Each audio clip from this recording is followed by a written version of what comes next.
बच्चों, मैं आपको बता रहा था टेंस न बदलने की स्थिति यानी वर्ब में परिवर्तन न होने की कंडीशन समझा रहा था। तो किसी कारणवश से वीडियो कट हो गई थी, तो उसके इसलिए हमें अगले पार्ट में ये वीडियो डालना पड़ रहा है। तो देखिए, वर्ब न बदलने की स्थिति, वर्ब न बदलने की स्थिति में आप कंडीशन फर्स्ट यानी सदा सत्य रहने वाली बात ये सब समझ चुके हैं। कंडीशन दो समझ चुके हैं आप, जब हैप्चुअल एक फैक्ट यानी हैप्चुअल एक्शन कोई हो तब भी वर्ब नहीं बदलती है। अब हम कूदते फांदते छलांग लगाते कंडीशन 3 में जब पहुँचे थे तो वीडियो कट हो गई थी। क्या हो गई थी मुन्ने?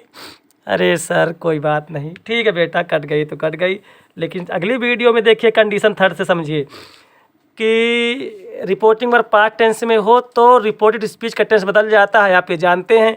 लेकिन हम वे स्थितियां पढ़ रहे हैं, we are reading such type of condition in which the verb should not be changed, जहां वर्ब नहीं बदलनी चाहिए। तो कंडीशन थर्ड उसमें क्या है कि जब प्रोवर्ब यानी कहावत का जिक्र हो, प्रोवर्ब मतलब प्रोवर्ब मीन कहावत का जिक्र हो तो भी वर्ब नहीं बदलती। समझ रहे हो बच्चे?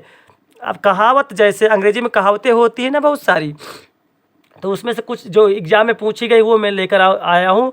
और पहला ही वाक्य बेटा, पहला ही ये वाक्य बोर्ड एग्जाम में एक बार नहीं कई बार, एक बार नहीं बार बार देखा है। जब बोर्ड इम्तिहान देने गया था और या बोर्ड इम्तिहान दिलवाने जाता हूँ तो इसको मैंने बहुत बार देखा, ये क्वेश्चन आया हुआ। देखो यहाँ the teacher said, the mother said, यानी कहे कौन रहा इससे मतलब नहीं है। वाह यानी रिपोर्टिंग वर्ब क्या इससे मतलब नहीं है, मतलब है रिपोर्टेड स्पीच से honesty is the best policy.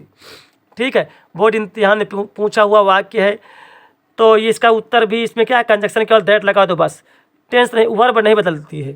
क्यों? क्योंकि देखो रिपोर्टेड स्पीच के अंदर क्या है, honesty is the best policy, honesty is the best policy यानी ईमानदारी सबसे अच्छी नीति होती है। तो ये क्या है, अगर हम टेंस बदलेंगे तो यहाँ वाज करेंगे, है ना, वर्ब बदलेंगे तो क्या टेंस बदलें, या यानी किसी वाक्य का अगर आप टेंस बदलना चाहते हैं तो इसका मतलब कि आप वर्ब बदलें। टेंस बदलने का मतलब होता है वर्ब में वेरिएशन लाना, वर्ब को बदलना। तो यानी वर्ब अगर हम इज को वाज कर देना चाहिए नियम के अकॉर्डिंग, लेकिन हम नहीं करेंगे। क्यों? क्योंकि honesty is the best policy ये एक प्रोवर्ब है। ये सेंटेंस कैसा प्रोवर्ब, इसलिए यहाँ केवल दैट लगा दो बस और पूरा ज्यों का त्यों उतार दो। वो उतर गया, आप लिख लीजिए इसको, ठीक है। अच्छा चलिए दूसरे उदाहरण की ओर चलते हम और दूसरा उदाहरण देखते हैं क्या है। मेरा प्यारा उदाहरण, मेरे बच्चों का प्यारा उदाहरण ये आ गया, ये आ गया मेरे बच्चे, मेरे बच्चियों, मेरे शेर, मेरे शेरनियों। लेकिन एक बार मैं आपसे कहूँगा, आप वीडियो को लाइक नहीं इच्छा है तो आप लाइक ना करें। अगर चैनल को सब्सक्राइब करने की इच्छा नहीं है तो आप चैनल को सब्सक्राइब भी ना करें। अगर आपको कमेंट करने की इच्छा नहीं है तो आप बेटा चैनल पर कोई कमेंट भी ना करें वीडियो में। लेकिन आप पूरी वीडियो देखें, पूरी ये वीडियो देखें और फिर कॉपी में लिखें, क्योंकि सभी जो स्थितियां हैं मोस्ट इम्पॉर्टेंट है। 50% क्वेश्चन तो अधिकतर पेपर में यहीं से आ जाता है, यानी आने कंडीशंस हैं कि यही हुआ किया जाए। अगर ऐसा हुआ किया जाता है ना तो केवल दैट लगाना होता है बस, पूरे नंबर अपने हो जाते हैं, केवल दैट लगा दो बस। तो यहाँ देखिए हम क्या लिखेंगे, ही सेड, कंजक्शन लगा दो क्या, दैट। अब आगे ए बैड कारपेंटर, क्वेरल का सेकेंड फॉर्म क्वेरल्ड नहीं करेंगे, क्योंकि यहाँ है a bad carpenter quarrels with his instrument, यानी कि इसका ये कहावत है, इसका मतलब होता है आँच न आवे अंगनवा टेढ़ा। अरे यानी कभी कभी व्यक्तियों को कोई काम करना नहीं आता ना, तो उनके जो यंत्र होते हैं, जो हथियार होता है, जो साधन होते हैं, उसी पर ही पूरा दोष मढ़ देते हैं। जैसे जो बच्चे बोर्ड एग्ज़ाम में नंबर कम पाते हैं ना बच्चे, जब जो बच्चे बोर्ड एग्ज़ाम में नंबर कम पाते हैं तो जानते हो क्या कह देते हैं, सर ने पढ़ाया ही नहीं था। सर के पढ़ाई से फंसा ही नहीं था। ऐसा इस तरह बोल के वे अपने रिस्पेक्ट को बचाना चाहते हैं। तो उस जगह ये कहावत सटीक बैठेगी कि a bad carpenter corals with instrument, नाच ना आवे आंगन ही टेढ़ा, हारमोनियम बजाना ना आए कहे हारमोनियम ही गड़बड़ है। ठीक है, आप समझ रहे हैं ना। तो कहावत है a bad carpenter corals with instrument, आगे यहाँ आप दैट लगा के पूरा उतार दे आगे। ए थोड़ा थोड़ा थोड़ा थोड़ा गलती हो गई, ए को इस्तेमाल करेंगे। ए बैड, पूरा वीडियो आप बेटा देखें, पूरे केस इस वीडियो में मैं कवर करूँगा और सभी इम्पोर्टेंट हैं। एक भी सेंटेंस, एक भी मेरी बात आप मिस ना करें जो आप ना सुने रहें, क्योंकि मेरी सारी बातें जो होंगी इंस्ट्रूमेंट या इंस्ट्रूमेंट्स चाहे जो रहे दोनों सही। वाक्य में इंस्ट्रूमेंट है तो मैं इंस्ट्रूमेंट यहाँ लिखे दे रहे हैं। ठीक, तो कंडीशन 1 हो गई, 2 हो गई, 3 हो गई और कंडीशन 4 में हम आ गए।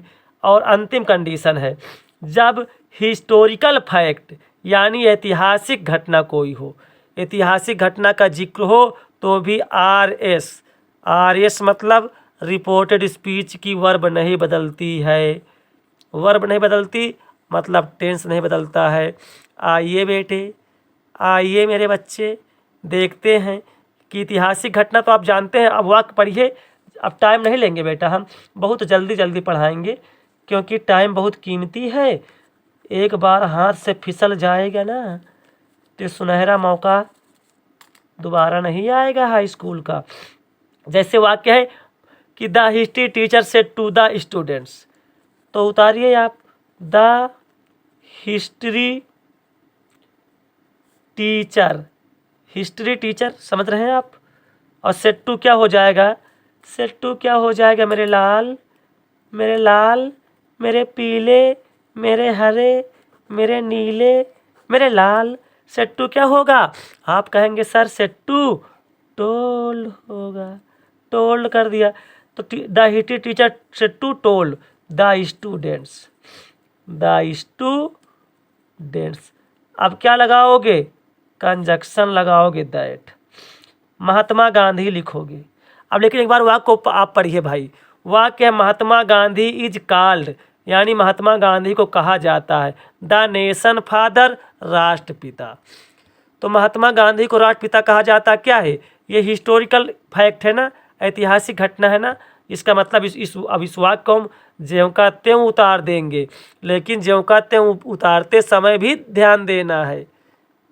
पूरे वाक्य का नकल करके हम उतार देंगे, लेकिन कहीं कोई प्रोनाउन आ जाए बेटा, प्रोनाउन मतलब आई, माई, मी, वी, अवारास, यू, योर, यू, तो उनको बदलना होगा। भले केवल वर्ब नहीं बदलेंगे, ठीक है, बाकी प्रोनाउन आएगा। तो ये बात हमारे ध्यान से सुन लो बेटा। ये जो कंडीशन 1, 2, 3 यानी कंडीशन 1 और कंडीशन 2 फर्स्ट वीडियो में पढ़ के आए, इससे पहले वाले वीडियो में पढ़ के आए, और कंडीशन 3 अभी आपने पढ़ा, कंडीशन 4 पढ़ रहे हैं। इसमें केवल वर्ब नहीं बदलते हैं। अगर कोई इन वाक्यों में कोई प्रोनाउन आ जाए ना तो उसे बदल देंगे नियम के अकॉर्डिंग। और अगर कोई वो आ जाए निकटता सूचक संबंधी शब्द, जैसे दिस आ जाए और नाउ आ जाए, यस्टरडे टुमारो आ जाए, ये यस्टरडे टुमारो ये सब आए हैं, आ जाए तो इनको बदलेंगे। लेकिन ये ऐसे इम्तिहान में पूछे हैं यहाँ से कि न प्रोनाउन बदलने वाला है और ना निकटता सूचक संबंधी शब्द बदलने वाला कोई है, इसलिए यहाँ दैट लगाओ, पूरा उतार दो। बस 2 नंबर हंसते मुस्कुराते हुए ले जाओ, नंबरों की लूट मची है, बड़े आसानी से इन्हें लूटो, लूट सको तो लूटो, राम नाम के हीरे मोती, राम नाम के हीरे मोती, मैं बिखराऊं गली गली। देखो बेटा ये फादर है, ये फादर यहाँ लिख लेना, जगह नहीं थी, ठीक है। केवल यहाँ केवल दैट लगा दो बस। अब देखिए दूसरा उदाहरण देखिए, दूसरा द टीचर सेड, और Samudragupta is called the Napoleon of India, यानी समुद्रगुप्त, ऊपर रहा कि महात्मा गांधी राष्ट्रपिता कहलाते हैं, नीचे वाक्य Samudragupta is called the Napoleon of India, यानी समुद्रगुप्त को भारत का नेपोलियन कहते हैं, कहा जाता है। तो ये क्या है, ये भी ऐतिहासिक घटना है ना। ऐतिहासिक घटना तो यहाँ इज वाज नहीं होगा, ठीक बेटा, टेंस नहीं बदलेगा, वर्ब नहीं बदलेगी। तो ले बेटा केवल दैट लगा दो बस, यहाँ कामा इनवर्ट कामा हटा के दैट लगा दो और नंबर को अपना बना लो। अरे बेटा बड़े सस्ता टॉपिक, लेकिन बोर्ड इम्तिहान के दृष्टिकोण से बहुत इम्पोर्टेंट टॉपिक। पूरा वीडियो आप पढ़िए। मैंने पहले ही बोल दिया, लाइक नहीं करने की इच्छा, अगर वीडियो को लाइक करने से आपका हाथ दुखता है तो आप लाइक ना करें। अगर चैनल को सब्सक्राइब करने से आपका हाथ दुखता है तो आप बेटा जी, मेरे राजा बेटा, मेरी रानी बेटियों, आप हाथ को मत दुखाएं, ना सब्सक्राइब करें ना लाइक करें, लेकिन अपने भविष्य के लिए पूरा वीडियो देखें और समझें, फेयर बनाएं, मेरे साथ साथ लिखें, टाइम बचाएं और अच्छे इम्तिहान लेकर जब आएँ तो एक बार बेटा लड्डू के लिए पूछ लेना मुझसे, लड्डू भेज देना मोबाइल पे, मैं खा के खुश हो जाऊंगा, देख कर ही खुश हो जाऊंगा। आप पढ़िए अगले, देखो केवल यहाँ दैट लगाना था बस, दैट लगा दो बस और पूरा उतार दिया हमने। अब अगला वाक्य देखिए, अगला वाक्य